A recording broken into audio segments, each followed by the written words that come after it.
People classify Duppy stories as folklore, which makes connections to the past.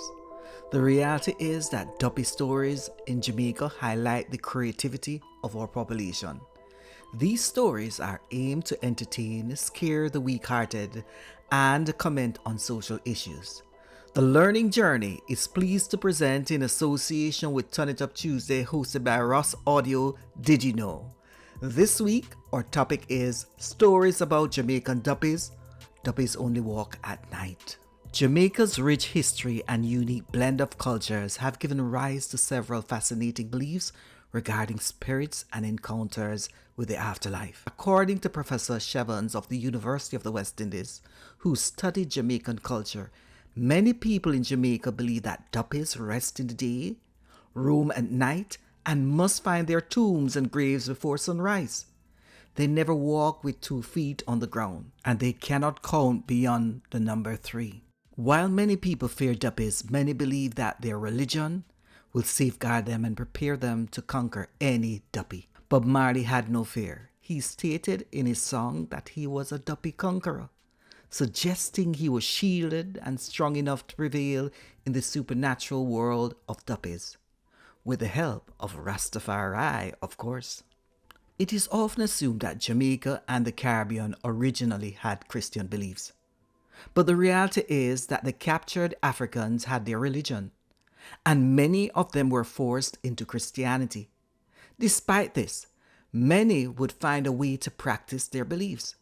If you are Jamaican or someone living in the Caribbean, you must have heard the words Duppies, Ghosts, Rolling Calf, River Muma, Mother Woman, 4-Eye, Blackheart Man, Spiritualist, Healer, Obia, and the terms go on. These terms are connected to stories involving good and bad.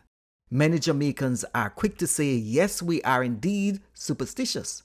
However, some of the events are connected to real-life experiences.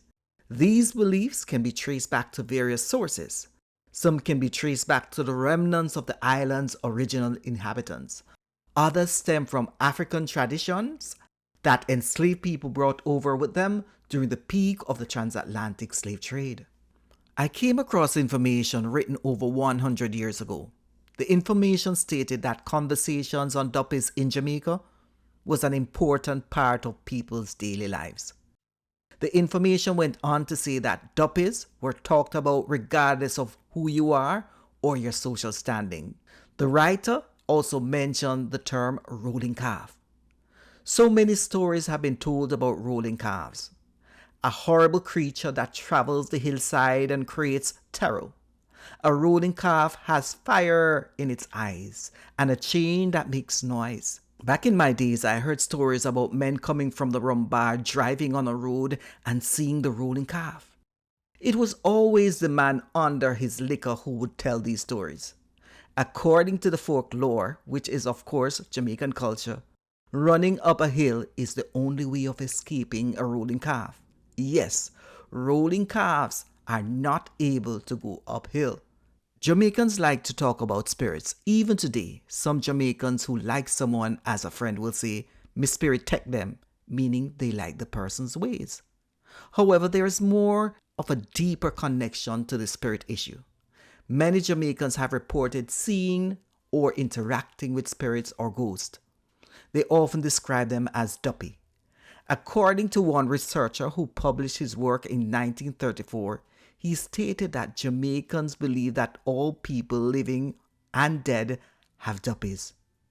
What are your thoughts on this? Duppy stories are always exciting and are often told during family gatherings, bar talk, and wakes. One thing for sure is that many Jamaicans will run away from any shadow or movements at night. And we use the lyrics from Ernest Smith to say, well, it must be a Duppy or a gunman I never stopped to see. Quarry was a boy to me last night, him couldn't follow me. Many Jamaicans believe that a person's Duppy is visible only to one person. And that is to say, they will be with them until they die. Sometimes they believe that Duppies can emerge and interact with the living too. Based on folklores, Duppies love throwing stones. For example, Duppies would throw stones on roofs at night. Even one priest from overseas who lived in Jamaica in 1895 vouched for observing the psychic phenomena while staying in Jamaica. The priest stated that his first experience of stone throwing Duppies was rather startling and timely. He said one evening after dark he was on his way to Alva Mission, situated on a mountaintop. He met a group of people about a mile away from the mission. They got around him and warned him against going up to the mission. They said that Duppies were up at nights throwing stones and had stoned the teacher away from Alva School. The stone throwing seemed to have gone on for a week or more before his arrival. One person told him there is a way to test if it's a real Duppy. This was done by marking the stone and throwing it towards the Duppy.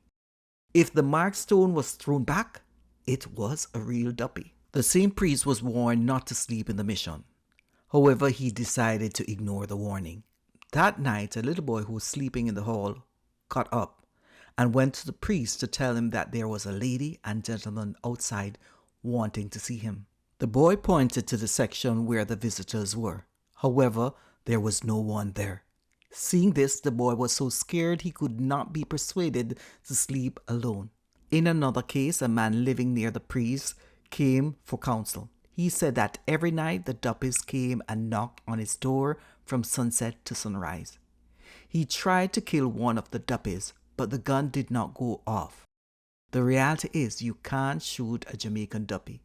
If you are interested in reading more about the priest's documentation, I would urge you to check out my YouTube channel and the description. In 1895, the Englewood published a report titled Duppy Catcher. The man was creating drama in the location of Darlington Mountain in Westmoreland. According to the Gleaner, this man had powers, and everyone looked up to him.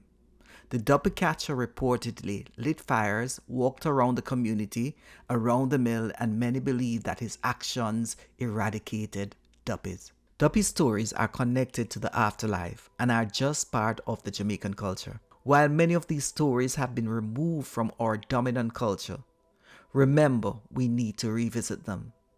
According to one researcher, storytelling within a culture never dies. It is recreated to suit new situations.